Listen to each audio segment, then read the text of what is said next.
ഉച്ചയ്ക്ക് ചോറിൻ്റെ കൂടെ കറികളൊന്നും ഇല്ലെങ്കിൽ ചോറ് ഈ ഒരു രീതിയിൽ ചെയ്തെടുത്താൽ നമുക്ക് ഉച്ചയ്ക്ക് വയറ് നിറച്ചും ചോറ് കഴിക്കാം. ഇതെങ്ങനെയാണ് ചെയ്യുന്നതെന്ന് നോക്കാം.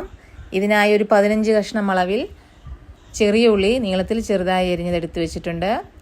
ഒരു 2 തുടം വെളുത്തുള്ളി ചെറുതായി അരിഞ്ഞത്, ആവശ്യത്തിന് കറിവേപ്പില, ഒരല്പം കായപ്പൊടി, മഞ്ഞൾപ്പൊടി 1/4 ടീസ്പൂൺ, അല്പം നാരങ്ങാനീര്, 1 ടീസ്പൂൺ അളവിൽ കുരുമുളക് പൊടി, 2 ടേബിൾ സ്പൂൺ വെളിച്ചെണ്ണ.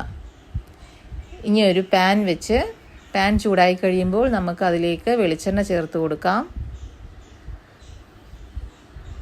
വെളിച്ചെണ്ണ ഒന്ന് ചൂടായി വരുമ്പോൾ നമ്മൾ ചെറുതായി അരിഞ്ഞു വെച്ച ആ ഉള്ളിയും കൂടെ ചേർത്ത് കൊടുക്കാം.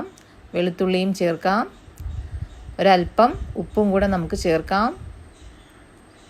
ഇത് നല്ലതുപോലെ ഒന്ന് മൊരിച്ചെടുക്കണം.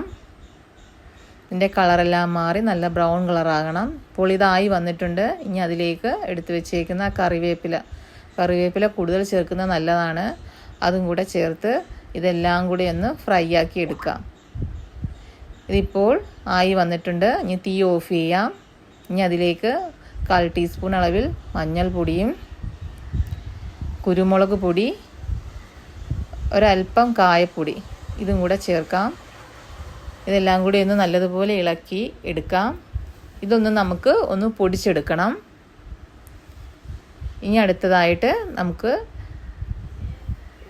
ചോറ് ഒരു പാത്രത്തിലേക്ക് എടുത്തിട്ട് നമ്മൾ പൊടിച്ചു വെച്ച ആ മസാലയും കൂടെ നല്ലതുപോലെ ഒന്ന് മിക്സ് ചെയ്യണം. അതിന് മുൻപായിട്ട് ഒരല്പം നാരങ്ങ അതിന് നീരും കൂടെ നമുക്ക് ഒഴിച്ചു കൊടുക്കാം.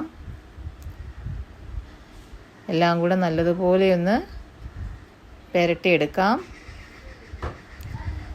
കറികളൊന്നും ഇല്ലാതെ തന്നെ കഴിക്കാൻ പറ്റിയ നല്ലൊരു ചോറാണിത്. ഒരു സ്പെഷ്യൽ ചോറും കൂടെയാണിത്. വീഡിയോ ഇഷ്ടപ്പെട്ടാൽ നിങ്ങളെല്ലാവരും ഷെയർ ചെയ്യുക, ലൈക്ക് ചെയ്യുക, സബ്സ്ക്രൈബ് ചെയ്യുക. താങ്ക്